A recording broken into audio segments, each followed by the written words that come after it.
For hundreds of years, we thought dinosaurs ruled the Earth as scaly reptilian beasts.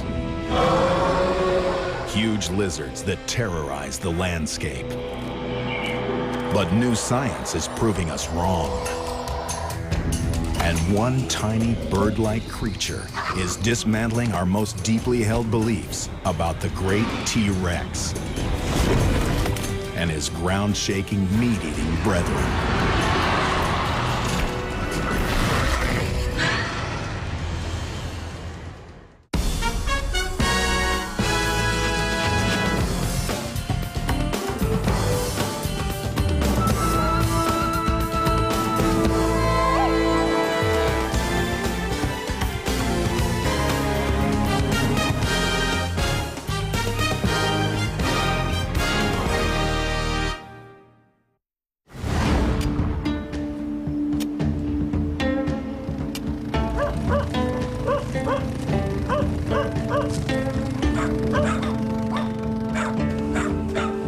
Sometimes, ordinary people make extraordinary discoveries. A shepherd stumbled on the Dead Sea Scrolls. Teenagers found the cave paintings of Lascaux. And in 1996, with one swing of his pick, a Chinese farmer revolutionized our understanding of the dinosaurs.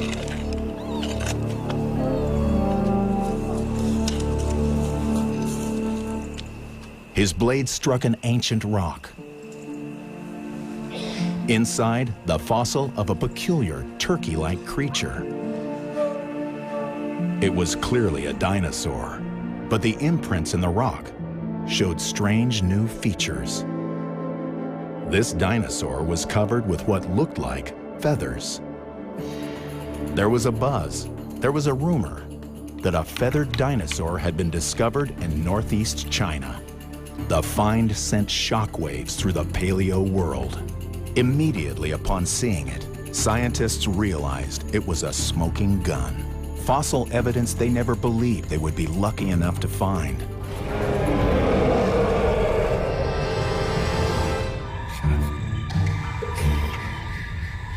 The new discovery, named Sinosauropteryx, was about a half-meter tall, with a small head, teeth of a meat-eater, a long tail, and primitive filament-like feathers.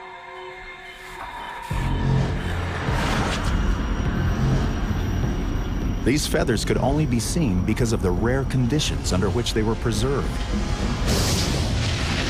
A volcanic eruption buried the creature in soft ash, locking in all its secrets before it could decompose. And it wasn't the only one. The find kicked off a dinosaur gold rush in the region. Over the next decade, hundreds of feathered dinos were found. And paleontologists began piecing together theories about what the feathers meant.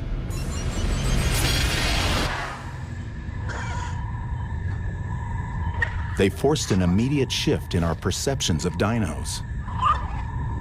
What they looked like, how their bodies worked, and how they behaved.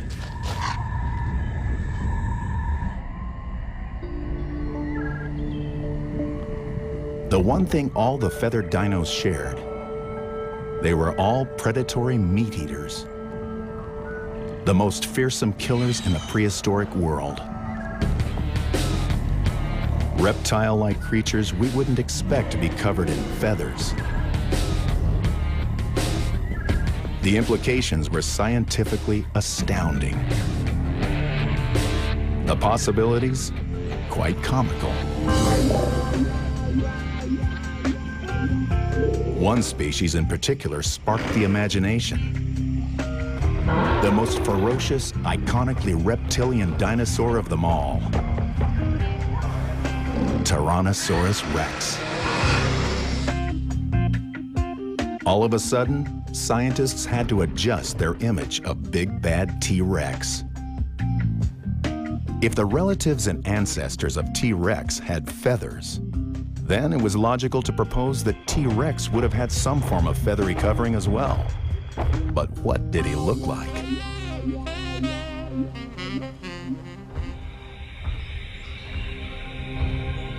Was he covered with downy fuzz or bright, colorful plumage? Did he behave more like a predatory bird than a giant lizard?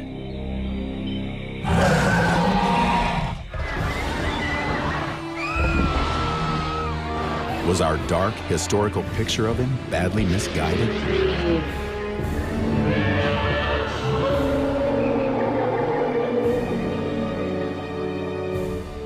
To find out what T-Rex was really like, scientists would need to take a closer look at the feathered coats of his relatives from China. It seemed smooth scales were out and feathers were in. Now, to figure out what they were for. There are a lot of possibilities. They can be used for hunting, display, or insulation, to name just a few. Modern birds provide some intriguing examples.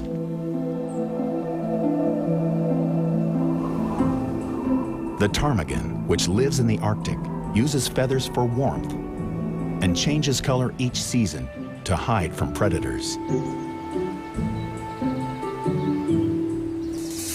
The snowy plover uses its feathers to attract attention. When its nest is threatened, it lures predators away by acting injured, fanning its rust-colored tail and beating its wings. The predator goes after the seemingly crippled bird, and the nest stays safe. And the male peacock flaunts its brilliant fan of iridescent tail feathers to attract a mate.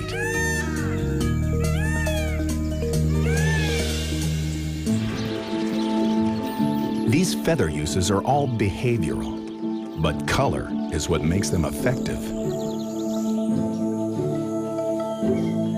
That left scientists wondering whether the same had been true of dinosaur feathers. If they could decipher the ancient dinos' color patterns, they might get an idea of what the creatures did with their feathers. The problem was, no one knew of any way to extract color information from fossilized feathers. An exploration of color seemed like a scientific dead end. Until 2006, that is, when a chance discovery in a very different kind of animal offered a new avenue of attack. The man studying it, Yale graduate student Jakob Winter. The animal? The squid. Squid are uniquely interesting creatures and use color in all sorts of complex ways. They can change color, communicate with others, and even express emotion using color. They can also spew black ink when threatened, creating a smoke screen in the water to confuse would-be predators.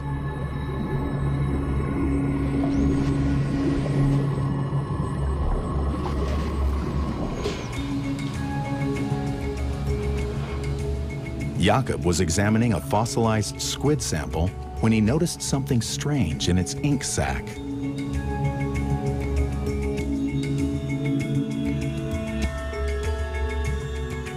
Dark, round blobs.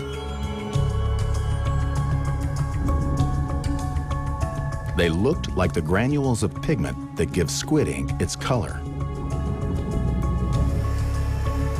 But he'd never seen them in a fossil before, so he'd always assumed they didn't get preserved. Eager to see if they really were fossilized ink droplets, he sought out some fresh samples for comparison. Can I have those two? Yeah, sure. Thank you. See you next time. Take care. Bye. Okay, bye.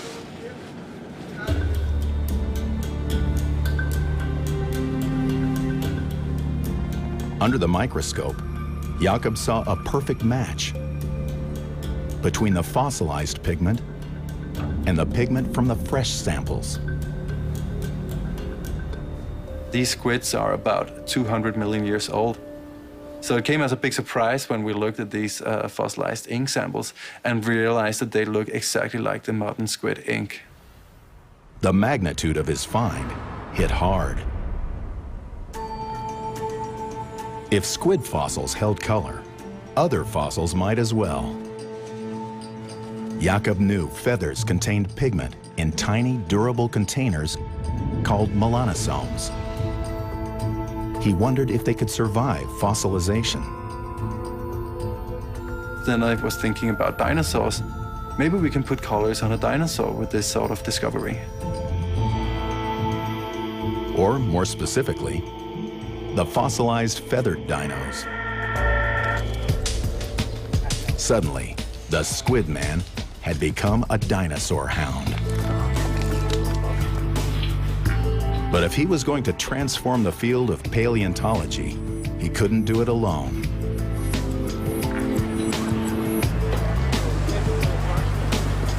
His team of heavy hitters. Derek Briggs, fossil preservation specialist. Rick Prum, bird expert. And Julia Clark, paleontologist. Hey, Derek. I have to confess, when he first came with this story about the possibility of melanosomes in feathers, I was extremely skeptical. So what do you see in this? But as they discuss the idea, it becomes clear that Jakob has an elegant, testable hypothesis. Oh boy, so these are really very well preserved indeed. Yeah, look at these nice lined. Jeez. The others agree he's onto something big. Immediately, I realized that if melanosomes were preserved in feathers, there was a great opportunity to reconstruct the plumage color of the feathered dinosaurs, which of course is as fascinating a question as there could be. It was extremely exciting. Figuring out what kinds of interesting questions we could ask, what kinds of specimens might be the best for the project. It was a fascinating set of questions to start considering. Questions that might not only lead to a means of coloring long extinct dinosaurs, but to a new understanding of how they behaved and what they were like.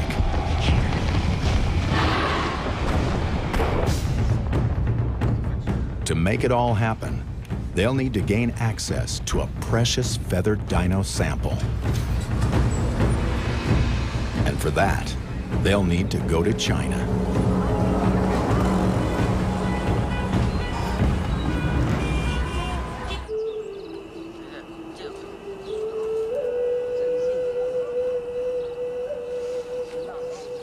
China's Liaoning province is the world capital of feathered dino fossils.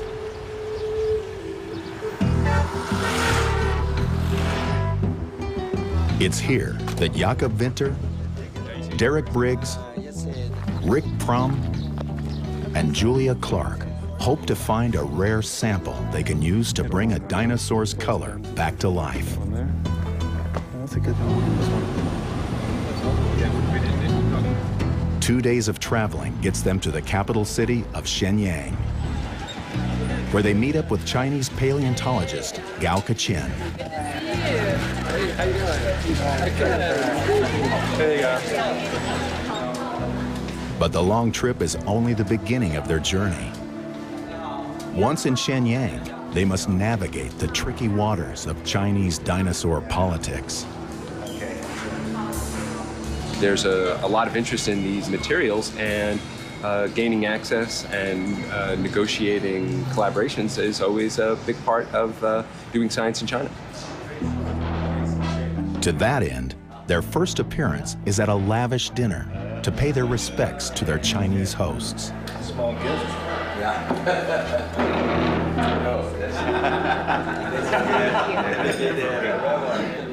Hope you'll have a good time. Cheers. The team raves about the dinner, but the next day, their hopes of easy access to the fossils are unceremoniously dashed.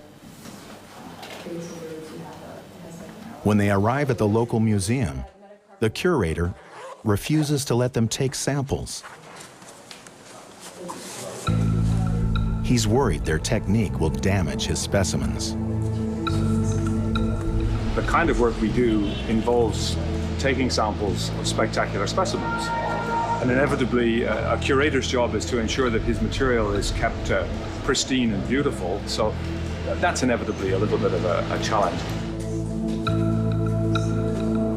Stonewalled, the team seeks out the museum director for help.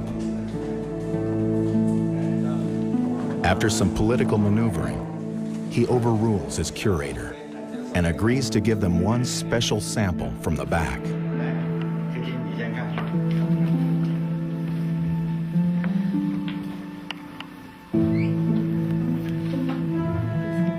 It's an ancient crow-sized creature with well-developed feathers that seem promising.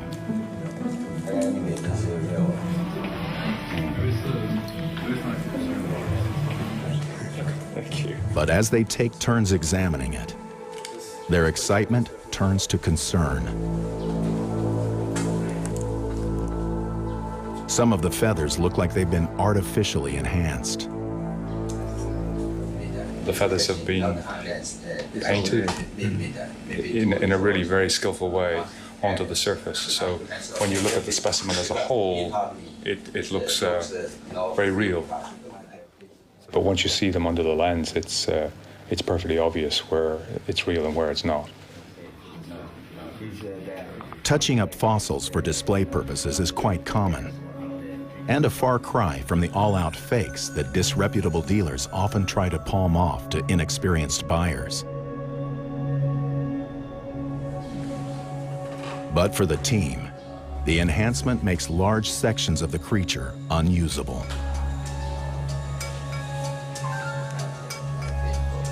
They take what they can get, but realize this specimen is not going to provide the samples they need to give a dinosaur back its color.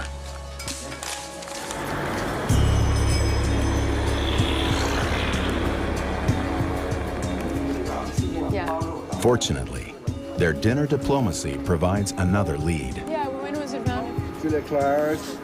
Very nice to meet you. One of their Chinese colleagues introduces them to Li Chuangguo, a paleontologist at the Museum of Natural History in Beijing. Li offers them special access to the museum's extensive collection. The best fossils are stored in the basement vaults. Oh, it's a nice one. Many still embedded in their original rocks. We were opening them. We were looking for ones that would be the best candidates for sampling. Okay.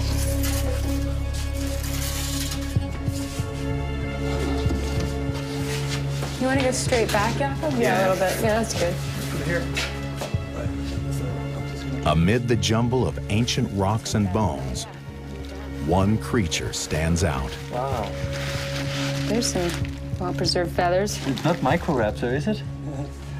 Basically, the specimen had extremely well-preserved feathers that had not yet been touched. They hadn't been prepared, they hadn't been coated in a preservative material. You can actually see the barbs. That's just amazing. It was not ready for display, but it was perfect for sampling. You could see the nice details in them. We have these long feathers extending from the arms and the legs. And what we also could see was hints of color patterns. The animal is covered with feathers. Even its feet and toes sprout downy fluff. Well, thank you. Thank you very much. Yeah. The samples they get from the creature will drive the next part of their challenge. To tease the fuzzy creature's colors from the ancient rock, uncover its identity, and see whether it holds the key to unlocking the mysteries of the feathered colored dinos.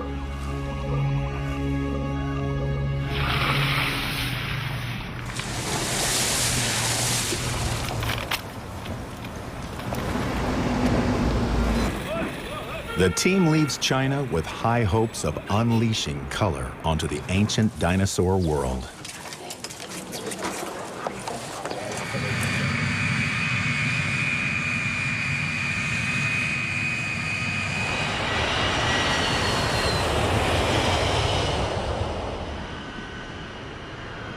The long trip back to the U.S. gives them time to consider the exciting potential of their work.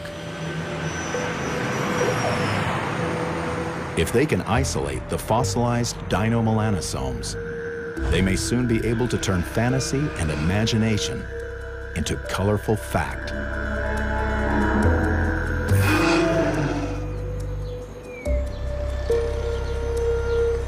Back in his lab at Yale, Jakob's first task is to find the melanosomes in their samples. While the others wait, he scans each tiny piece of fossil at 10,000 times magnification. It's a tedious process. It's kind of like looking for a soccer ball on a football court, but you only have to look through like a tiny cone to see it. So just like looking at one sample only a few millimeters across can take actually hours. And with dozens of samples to examine, he's in it for the long haul. To make matters worse, his samples aren't as pristine as they had looked back in China.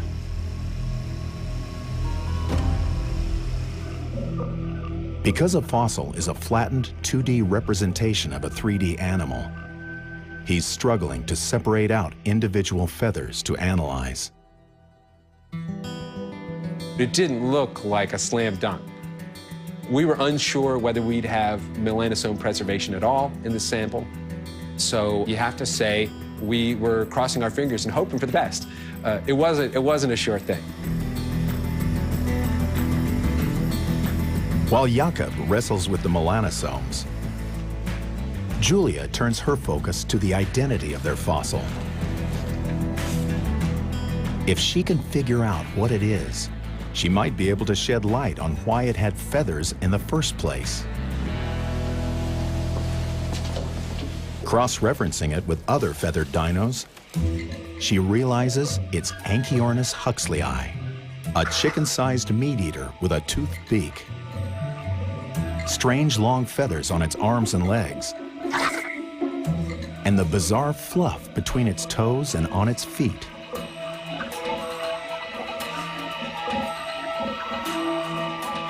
Its thick body feathers form a cozy coat, something paleontologist Mark Norell is excited to see.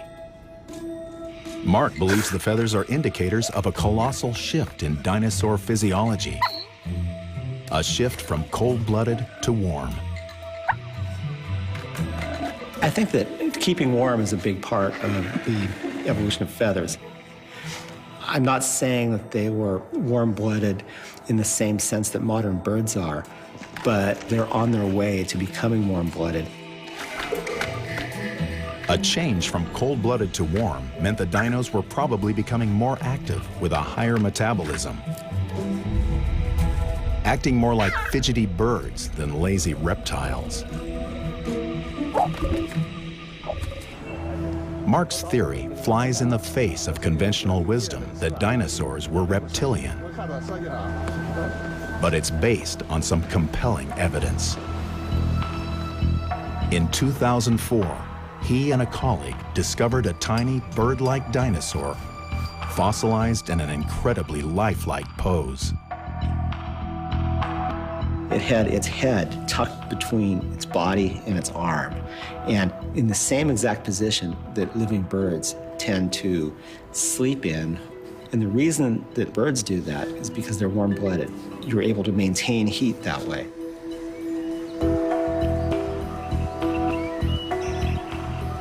Small, warm-blooded creatures are especially vulnerable to heat loss, which is why Mark believes his find was so cozily wrapped up.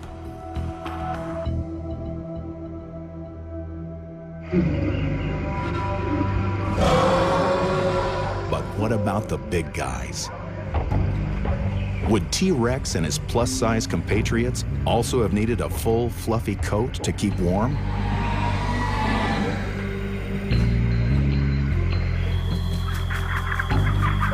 Well, scientists would say yes and no. This has to be investigated, but many people have hypothesized that these dinosaurs had lots of feathers which were used for insulation when they were young, but as they grew older and got bigger, they probably would have diminished that feather coating. They may not have lost them completely, so even an adult T-Rex may have had amusing tufts of feathers or flashes of color on the head or down the side of the body or along the middle of the back, perhaps just for visual display and not any longer for any kind of temperature control. It's a tactic still used by today's biggest birds. We see that even in ostriches, when the chicks hatch, that they're completely covered with fluff. But then as the animals get bigger and bigger and bigger, they lose all the feathers on their neck, they lose a lot of the feathers on their legs, and also their feather density on the body itself becomes much more limited. For T-Rex and the meat eaters, the similarities to the warm-blooded ostrich don't end there.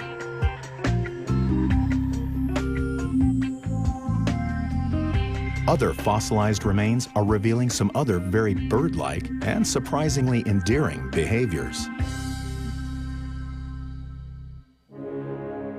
When this lizard-looking relative of T-Rex was unearthed over a clutch of eggs in 1924, it was named Oviraptor, Latin for egg thief, because scientists thought it had been pilfering another dinosaur's eggs when it died. Oviraptor was thought to be originally eating the eggs because it was a scaly reptile. And that's kind of low-life business that reptiles are in, right? But 70 years later, another Oviraptor find by Mark Norell led to a very different conclusion. We found dinosaurs sitting on top of their nests. To find an animal brooding its eggs is a remarkable thing. Like, I mean, if you would have told me that we would find that a few years before, I would have said you were crazy. Like warm-blooded birds, the Oviraptors were protecting their own eggs, not eating someone else's.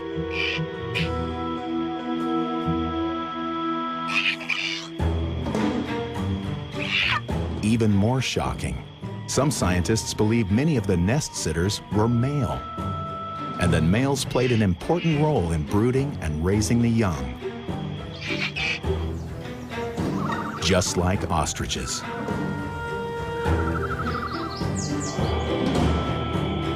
And possibly T-Rex as well, since it was a close cousin of Oviraptor. It's very likely that if we make a prediction about the parental care of Tyrannosaurus rex, we would predict that it was the dad at the nest. So here's the most ferocious predator of any human fantasy, and it turns out that they were probably good dads. Poor T-Rex is becoming more bird-like every day. His fearsome reputation as a lizard-like, cold-blooded killer is being shattered by images of fuzzy babies, flamboyant patches of feathers, and stay-at-home dads. Even his posture has changed, as scientists have been forced to account for his more avian bone structure. Sadly, things will only get worse for T-Rex as startling new information about the feathered dinos comes to light.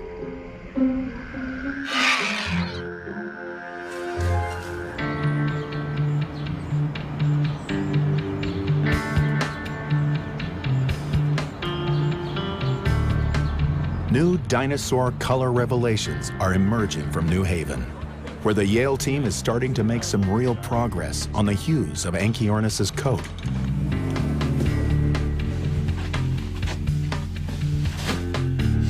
Jakob has finally isolated two distinct types of the color-carrying melanosomes. Sausage shapes, which would have held a black color, and meatball shapes, which would have contained a reddish brown, what birdwatchers call rufous red.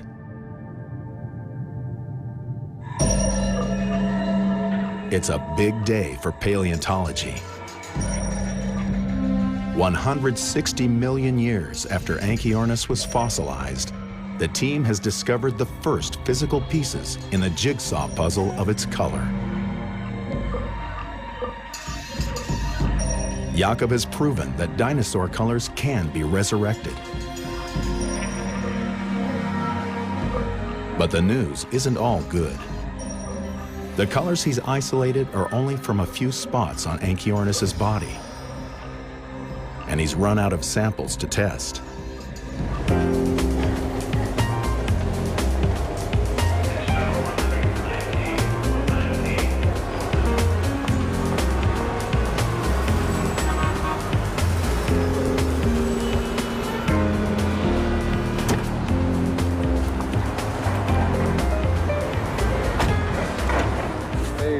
Fortunately, Li Chuanguo, their colleague from the Museum of Natural History in Beijing, comes to the rescue once again. While in New York for other business, Li brings additional samples collected from Anchiornis. See the samples there? Okay. Jakob now has what he needs for a full-body exam. This time, the results from the electron microscope come quickly. He finds more of the sausage and meatball shapes, but also many other variations that he doesn't recognize.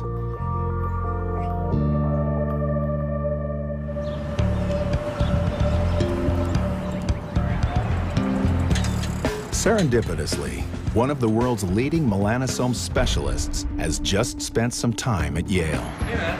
Hey, how's it going? Come, man. Good to see you. A perfect opportunity for a color consultation. I actually got a kind of cryptic email from Jakob just asking me about this certain shape of melanosome. After a few more emails, he wound up telling me that he had this great fossil specimen and that they wanted to reconstruct the color. And I was, to be honest, a bit jealous that I hadn't thought of it. Zebrafinch has basically... Intrigued, Matt quickly jumps in to help. He's an expert on color and feathers, which often go together in complex ways. They're very narrow as well. They're very narrow. Brilliant greens and blues and shimmery iridescence are produced by light bouncing off the physical structures of the feather. And most bright reds, yellows, and pinks make their way into feathers from foods the birds eat.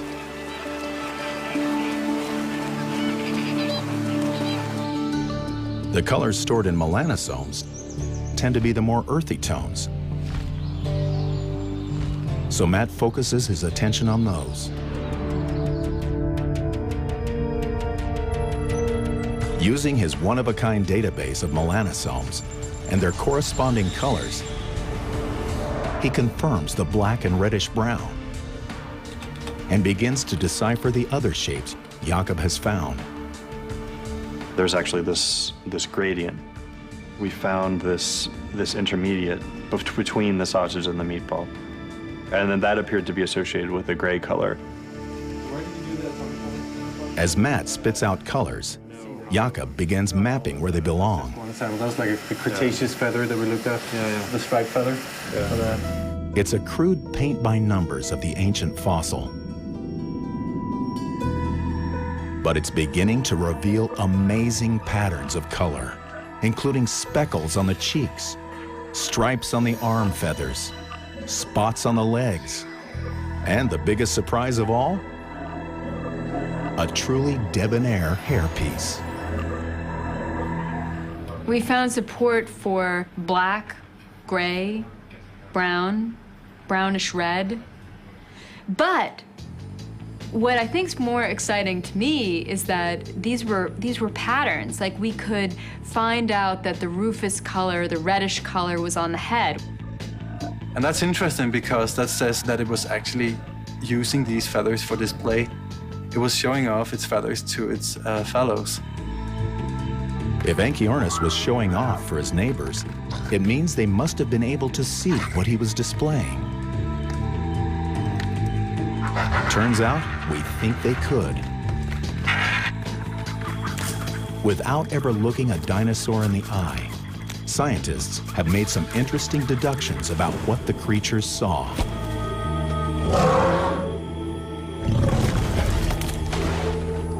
Their evidence comes from vision tests on modern crocs and birds.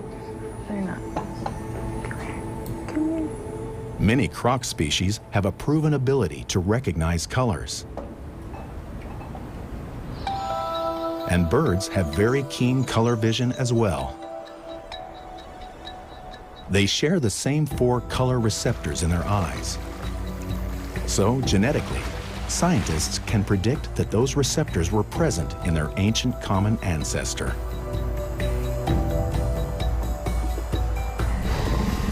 That common ancestor is also shared by dinosaurs. So scientists can infer that dinos evolved with color vision as well. If they're right, it means Anchiornis' companions would have been duly impressed by his conspicuous rufous red crest.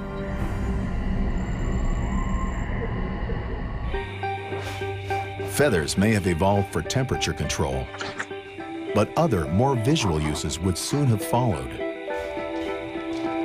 Dominance displays, mating games, camouflage, probably all of the above.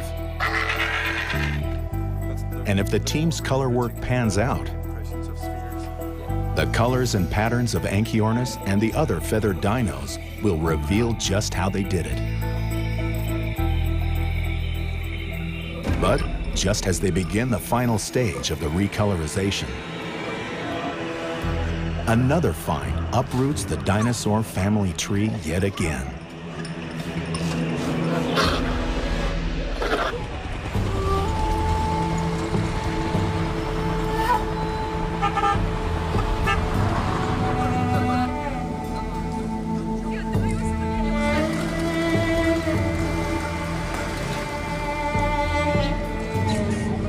In an obscure mining town in Shandong Province, China, an intriguing new dino is making the origins of dino feathers even fuzzier than it was before.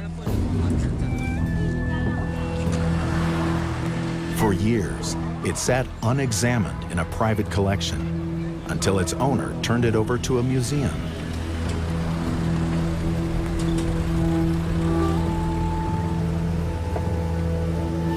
Mark Norell can't wait to take a look. How are you? Great, really great. Let me introduce you to the director. Yeah, can't wait to see it.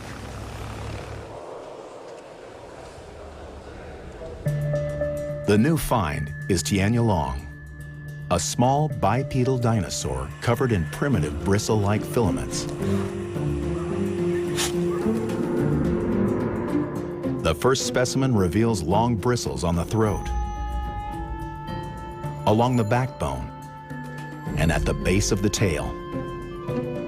We were able to see additional specimens and to see that these bristles are completely covering the entire body. I mean, that was pretty amazing and pretty spectacular because I never expected that they would be, that thick and that, covering the whole head, the whole neck, everything. I mean, it looked like a big fuzzball.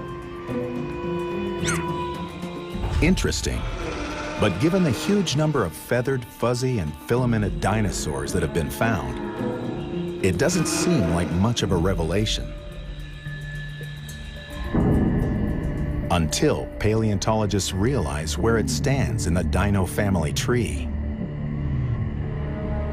Unlike every other feathered dino, Tianyalong doesn't come from the predatory line that includes T-Rex and the flesh eaters. It comes from an older plant-eating branch that featured the armor-plated, spiked, and duck-billed species, including the iconically bizarre Stegosaurus and Triceratops. If Tianyalong's bristles do turn out to be actual feathers, it would suggest that the ancestor it shared with the feathered meat-eaters might also have had some form of feathers. Way back at the base of the dinosaur family tree. and maybe even further. Because new research on modern crocs is revealing that buried in their DNA, they too have the building blocks for the proteins that make up feathers. Building blocks they could have gotten from their even older common ancestor with dinosaurs and birds.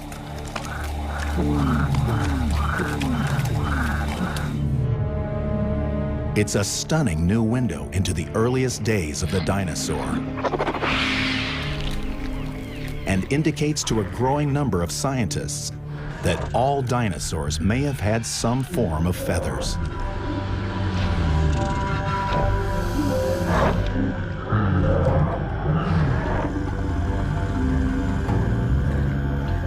Unfortunately, it doesn't shed much light on the way those feathers looked on a living, breathing animal.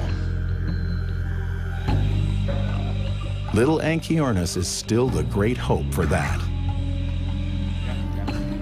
And after all the fossil hunting, sample taking, sausage searching, and color coding, he is at last getting ready for his close-up.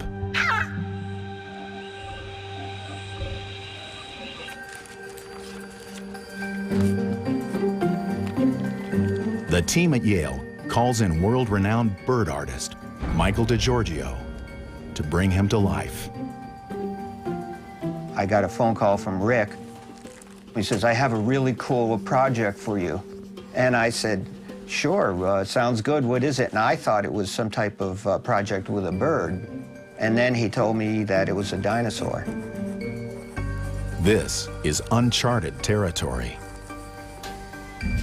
Since use often defines appearance, DiGiorgio will rely on Rick's knowledge of bird feathers and their functions to hint at what some of the dino feathers might actually have looked like.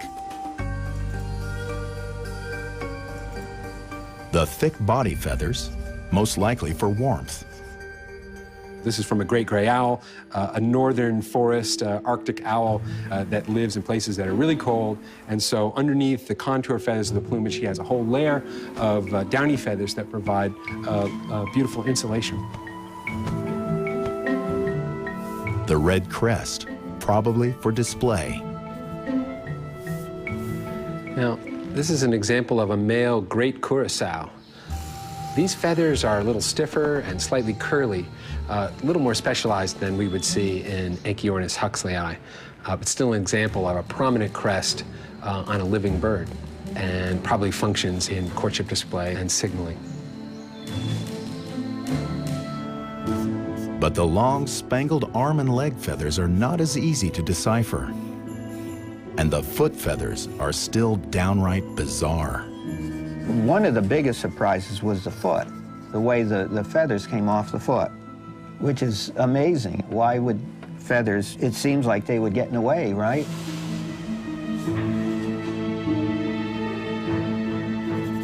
The foot feathers are a mystery his drawing might help solve. And it's finally ready for the big color reveal.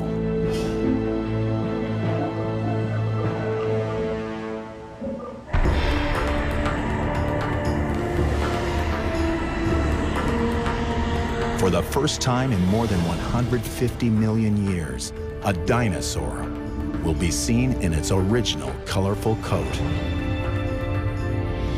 And here is our rendering of the plumage of Anchiornis huxleyi. When we thought we had an opportunity to reconstruct the color of the dinosaurs, I never expected that the first one we would work on would turn out to be so dramatic. Yeah, it looks like a big fluffy chicken with, lots of leg feathers. So a very weird looking big fluffy chicken. I could see it hunting down maybe insects, small prey.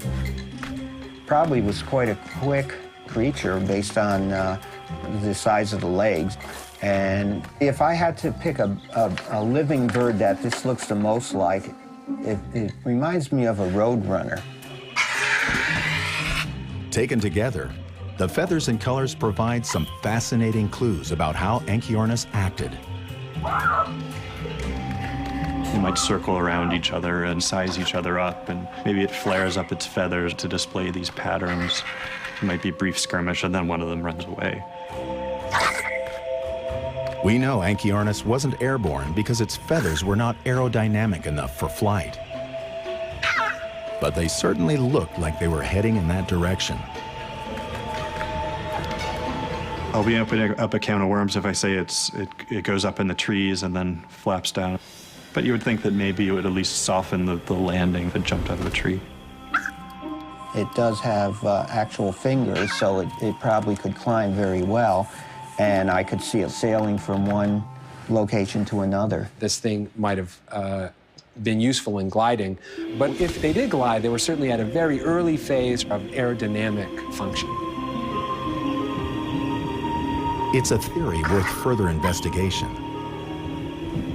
But another of the creature's more familiar features has bird expert Rick Prum pondering something bigger.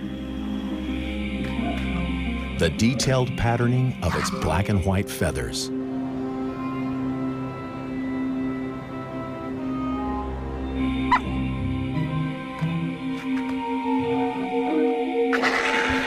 The spangled plumage of the wings and the legs is really exciting because it's strikingly similar to the feathers of a breed of chicken. The silver spangled Hamburg chicken is a domesticated chicken that has beautifully white feathers with a black spangled tip. So it's a striking example of a very similar plumage pattern in a living bird. The physical similarity sparks a powerful possibility. One of the interesting things about the Hamburg chicken is that the spangles are larger in females than they are in males.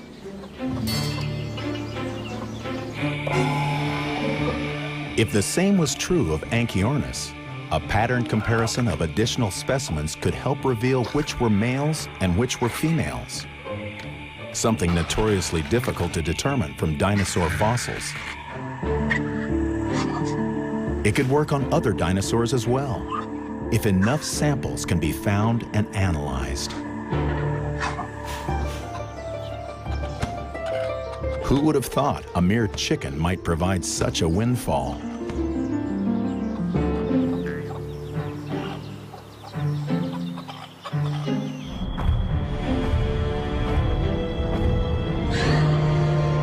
And unfortunately for the great T-Rex, that's not all the chicken can tell us. Scientists recently analyzed protein samples from a 68-million-year-old T-Rex leg bone. And what modern animal did they find it was most closely related to? That's right, the common chicken. Think about that next time you bite into a wing.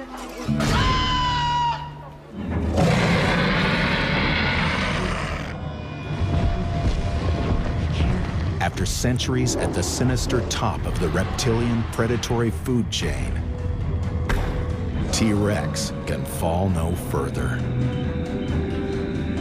From upright and scaly to feathered and bird-like, this cousin of Anchiornis and long-lost relative of the chicken has had its reputation completely shattered. His image consultants might pine for the days before new scientific techniques invaded the field of paleontology. But for the rest of us, it has opened up a whole new world. A world where one small creature named Anchiornis brought the past back to life. Where dinosaurs, crocs, and birds shared a single common ancestor. And where evolutionary trial and error left dinosaurs with an exotic collection of strange feathered coats and eerily familiar bird-like behaviors.